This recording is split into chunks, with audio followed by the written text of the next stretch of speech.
Electric vehicles are no longer a niche aspiration.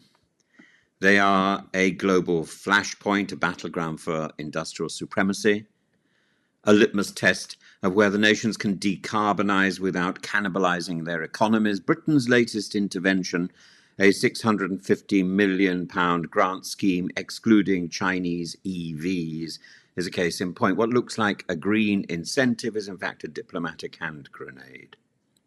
The Labour government is trying to revive a flagging market and has launched new incentives to stimulate EV purchases. And these grants will cut up to £3,750 off the price of a new electric car under £37,000, but only if the car meets certain environmental standards. In practice, this is a targeted exclusion of Chinese manufacturers whose supply chains are often powered by coal-heavy grids. Lillian Greenwood, the Transport Minister, has been blunt. We don't expect any cars that are assembled in China to be eligible. And the Department for Transport says it's about sustainability, but the subtext is clear. Labour wants to support British and European car makers struggling to compete with the tidal wave of affordable Chinese models. And China's EV industry is formidable. BYD recently overtook Tesla as the world's largest electric car manufacturer, and EVs now account for half of all Chinese car sales. The country's dominance stretches beyond manufacturing. It controls much of the global supply chain for batteries, rare earth minerals, and essential electronics. And Chinese firms such as BYD and MG are rapidly expanding into Europe. They offer cars that are cheaper, technologically advanced, and increasingly well designed. This has terrified European manufacturers, triggering the EU's decision to impose tariffs on Chinese EVs. And Britain, outside the EU but economically exposed, is trying to walk a tightrope. China's reaction has been predictably sharp, because Britain is trying to woo China. A spokesperson for the Chinese embassy accused the UK of violating WTO rules by discriminating against Chinese manufacturers. Under WTO principles, trade measures must be non-discriminatory unless tied to specific, objectively defined environmental criteria. Britain's defence is that this is precisely what the grant scheme does, but the optics are poor.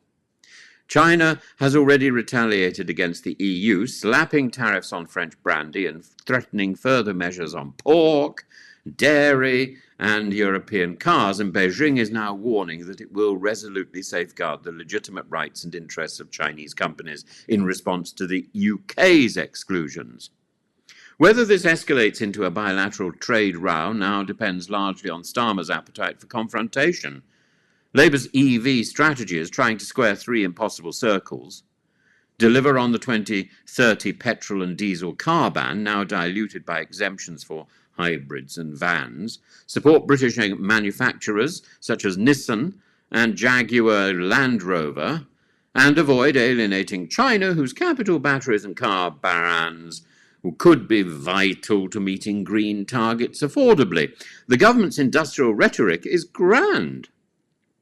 £700 million for grants, £63 million for chargers, exemptions for luxury small brands like Aston Martin, and continued incentives for Motability fleet expansion. But the reality is more piecemeal than revolutionary. Private sales of EVs have dipped, second-hand EVs are depreciating faster than anticipated, and the infrastructure gap remains yawning. Behind this skirmish is a global economic pivot. The International Energy Agency has warned that China's EU surge is bringing peak oil demand closer than expected, and meanwhile OPEC is ramping up output in anticipation of a global slowdown in fossil fuel consumption, with China's shift to electric trucks playing a major role. But the bigger uncertainty is the return of Donald Trump. His 25% tariffs on imported vehicles, including British-made EVs, have forced Starmer to soften his ZEV targets, and the 2030 ban on petrol cars now includes hybrid exemptions until 2035. White vans are also spared. It's protectionism in slow motion and a signal that Britain may need China more than it admits. What began as a grant scheme to help working people buy EVs has become a theatre of economic nationalism, green industrial policy, and diplomatic brinkmanship. Starmer wants Britain to lead the electric transition without succumbing to Chinese overdependence or American retaliation.